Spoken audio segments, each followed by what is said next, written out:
All right, so it's Finance Nation here. And so I just wanted to hop on a little bit. I came across something that just stagnated a bunch of looking up videos, researching a little bit to see what was going on.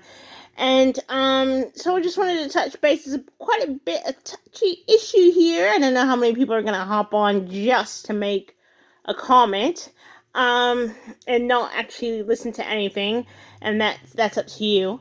But just racial wealth gap inequality and stuff on that. So where to begin? So the first thing that jumped out at me was the G.I.Bill. And I think this has come out in recent years, but I came across history.com, and basically that was millions of blacks were denied, veterans were denied access to the GI Bill, even though they had served our country World War II veterans. And history.com, as of April 2021, had written that. And when the Congress had mentioned that there were veterans, they didn't mention, that this was a racial thing or anything like that. So it's interesting. It's like, this type of stuff, they put World War II in the history books, but they do not put, certain racial issues like that come up in the history books. And not only that, but they're out to remove something such as slavery of the whole entire race of black people, which is really shocking. So let's see here, some statistics for you. In 1968, the average black household had just over $6,600. The average white household had over $70,000. And in 2019, the average black household had about $24,000, and the average white household had about $188,000. So typically, when I was coming across this research, it said about from 8 to 12 times the amount. So that was really shocking. 8 to 12 times the amount. Really, really shocking of wealth. At any given point, from 8 to 12 times. And it had grown during the 2020 pandemic. The wealth gap had grown amongst those two racial divide lines. So, however, let's see here. The other thing, there was wealth, like about 2 years ago, they were saying whites had about 85% of the wealth, blacks had maybe 4%, and Hispanics had maybe 3%.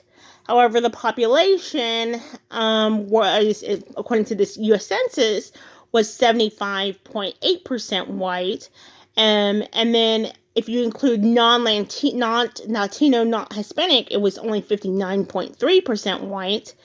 And it was 13.6% black, yet they hold 4% of the wealth, and 18.9% Hispanic. That was between 2010 and 2021, according to the U.S. Census.gov. I had looked that up. And so, there, of course, amongst all this, they talked about, when the U.S. Bureau of Labor Statistics started tracking unemployment in 1972, basically, from that point, 100% of the time that blacks had disproportionately had a higher amount of unemployment percentage than whites, at any given point up through today. And that was like, whoa, of course. And, and people will make excuses or say something, and it just comes down to I was discussing this with another person, and they were saying, well, that, this really sounds like, what they were saying was like, and what people can write in the comments is like the victimization of the white person of some sort, and how they feel like left out or something like that. But food stamps, for instance, in the history of that, there was a lot of the kids, if you see in the pictures, in some of those instances, the initial thought of these children that were seen without food by the president, they weren't black kids, they were white kids without food. But there is this drama that comes hand in hand. Oh, this was the black people coming out for food, when necessarily maybe blacks had already asked for something like this, but were not granted an institution such as food stamps to be set up. And time again, people might say this goes hand in hand over and over and over again, where an issue occurs or something happens, but only because the white person can profit off of it, then, legislation will be made for certain home loans to products to be made in a certain manner and also be offered, because they will, of course, assist white people possibly just as much or maybe more than the black person. But there was some, I guess it sounds, that sounded a little hearsay, so I'm not going to repeat that. Next thing, let's see here. What else did I come across? I came across a couple of black people on the YouTube video, they were talking about making restitution, and that it wasn't they were saying it wasn't your white ancestors, about them paying, because your white ancestors didn't have slavery. It was an American government making restitution, reparations for the government's wrongdoing against blacks. Like, there was a land grab, and you can see it in the movie Land of Far and Away, and and other parts of the country where whites were offered free land, but when it came to the blacks at a point in time where they were going to offer them free land, and the president at the time said, they were like, okay, but white people had a problem with it. It was like in the forest, they were hacking down trees, they were doing their own thing, and white people had a problem with it. Said, nope, you can't have this opportunity to build wealth. So, and it was there. So there was like this generational wealth thing, and then instituting the redlining along with that. And you can research what redlining is. It's a lender thing as well. Some of that stuff still goes on today, but not. And then they just call it different stuff. Like, maybe there will be 5 banks, and they'll be like, they call their district lines what they serve, what lenders they serve in that community, what lenders they serve, what city lines they serve in that community. And so there might be 1 or 2 banks, and people end up with higher interest rates, and they have just as high or higher credit scores than someone on the other side buying a different house in maybe a whiter neighborhood.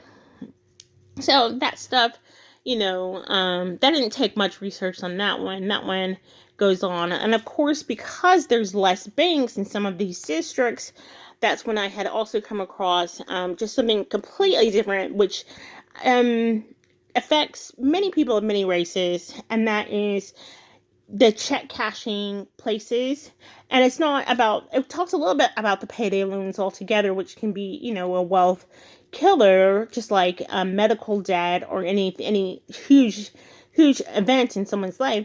But the main thing was that there wasn't banks around necessarily to deposit or cash checks, or maybe there wasn't budgeting skills or something to that extent.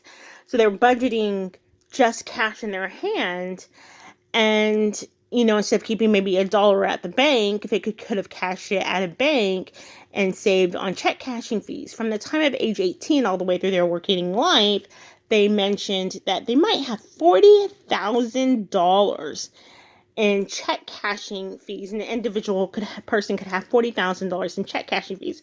Now, when you're paying that much, and you divide that out over a person's lifetime at the age of 18, and you look at the compounding rate to what that can do in the stock market and like an S&P 500 fund, it can get really alarming, and there is wealth building for you.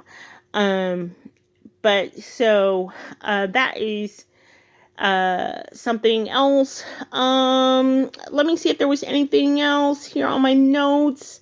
But there was something else. I didn't remember that. Looking at all that. But thank you so much for your time. This is Finance Nation. Comment, subscribe.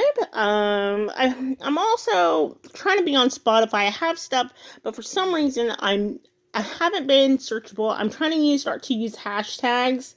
So I'm going to see if I can get this on there. If not, I will just put out another podcast. Usually my podcasts are like 26 minutes long, but I'm looking at this and this was 11 minutes and 22 seconds. So this is really way much better, as far as time is concerned. Thank you so much for your time, and, just talk typically about finance stuff and so on and so forth. This is my first thing on YouTube, and so it's not typically about racial stuff. It's all about stuff regarding just finance stuff like that. So it's really cool, and hope you check me out. Thank you so much. Finance Nation out.